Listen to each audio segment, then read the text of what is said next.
Hello everyone, and welcome to this WRV TBR Wrapup, where I post my books I read in March 2014. So this was a Goodreads for story that I won in a Goodreads contest. I started it.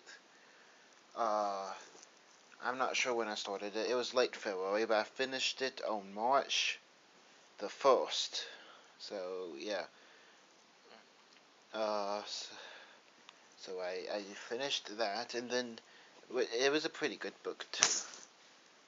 Pretty good. It is Above the East China Sea by Sarah Bard.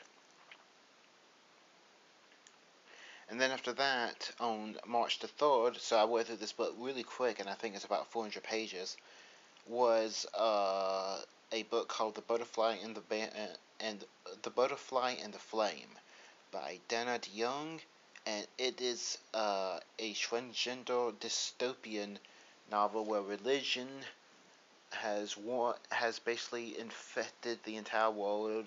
That's the dystopian setting, religion, and anything that doesn't follow, Christian religion is basically like executed and stuff, burned as a demon, and it stars a transgender girl. So it was a very awesome book. I loved it. Probably one of my favorite books of all time. It was really good. I read it on iBooks, so I don't have it here with me. But it's very expensive to get the physical version, but I would try sooner or later. But it was a great book, and I really enjoyed The Butterfly and the Flame by Dana DeYoung.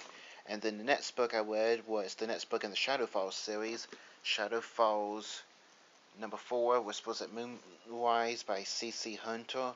And then after that, on March the 6th as well, I finished. Each date I say is the date I finished it, not the date I started doing anything. And I usually just finish a book right after the last book. But yeah, on March the 6th, I also finished Shadow Falls number 4.5, which is a ebook novella saved at sunrise. And then after that, on March 8th, so I went through the remainder of the series that I started, I think, late last year, very quickly, and I finished the 5th book, Chosen at Nightfall. So, pretty cool series, and I really enjoyed it. And then after that, I pre-ordered this book, but I didn't get it till I think the 7th, and I couldn't start it till the 8th because I was reading Shadow Falls. But I pre-ordered the 57 Lives of Alice Wayfair by M.G. Buehrlen, or however you pronounce that name, and it's like a time travel, reincarnation, Alice Wayfair travels she travels through time, through her past life. It's a really interesting book, and I really enjoyed it. It's the first in a series, I guess trilogy, since it's always a trilogy, but that wasn't a trilogy, that was a 5-book series. But I'm not quite sure, but it's supposed to be first in the series. There's no news about the sequel, but I hope we get news, or release date, or partial release date, since it's probably too soon for that. But usually they release like 1 year later, so hopefully it comes out by next March in 2015, the sequel, and then any other book after that, the next March, or around that time.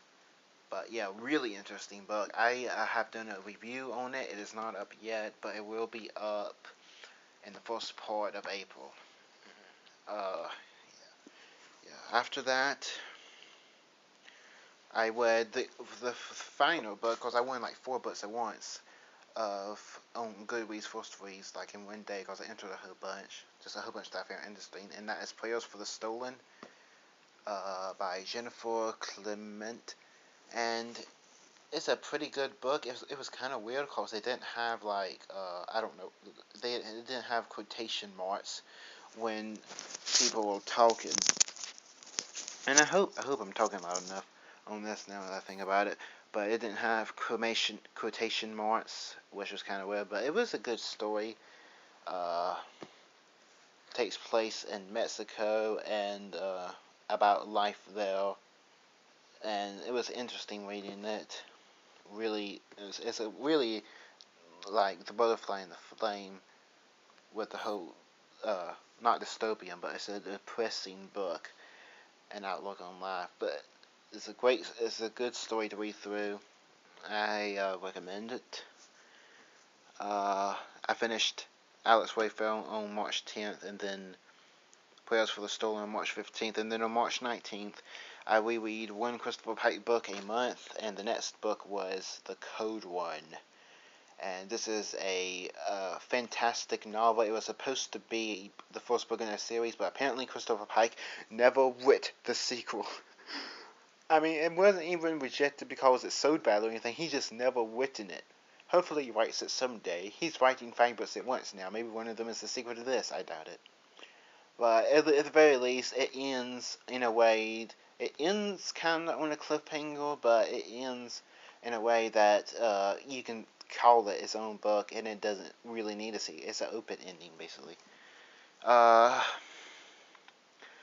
After that, on March 21st, I finished the final book in the Babysitter series by R.L. Stine. And then on March 22nd, I finished the 6th book in the Spooksphere series by Christopher Pike, which was The Dark Corner. And then finally, it's been a while since I read one of these books, but I read the next book in the Morganville Vampire series, number 10, Bite Club. And I want to finish the series sometime this year. I just got to get the rest of the books.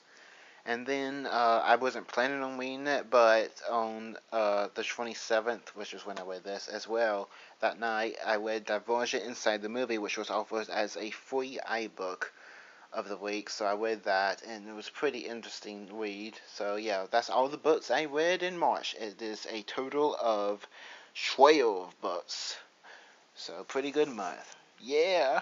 If you like this video, please subscribe and check out my other book and video game related videos, cause I do a lot of those kinds of videos. Until next time, wahoo!